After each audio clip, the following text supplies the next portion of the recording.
बे समाव मोनसे मिन्थिनो गोनां खौरां हादरनि गेजेराव बयनिख्रुइबो गिदिरसिन किडनी डायलिसिस सेन्टारा दिल्लीयाव बेखेवजाबाय आरो बे डायलिसिस सेन्टाराव दिनैनिफ्राय डायलिसिस खालामनाया जागायगोन। बे डायलिसिस सेन्टाराव सुबुंथिनि गुबै आखुखौ नुनो मोन्दों। बे सेन्टाराव वर्ल्ड क्लास फेसिलिटिसफोर दं आरो बे फेसिलिटिसफोरखौ बेसेन नाङाजासे नोंथाङाबो मोनफुंनो हागोन।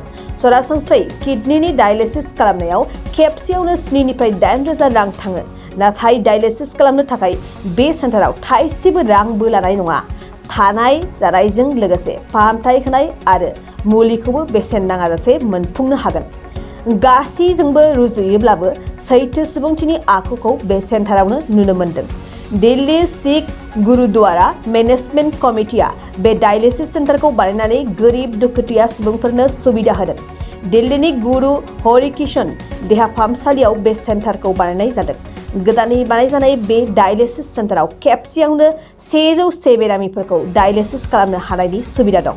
24 घन्टायाव बे सेन्टाराव खेबसेनो 500 सा सुबुंफोरखौ डायलिसिस खालामनो हागोन। बे डायलिसिस सेन्टाराव गुबुन गुबुन धोरोम, राव, हारिनि सुबुंफ्रा बयबो डायलिसिस खालामहैनो हागोन।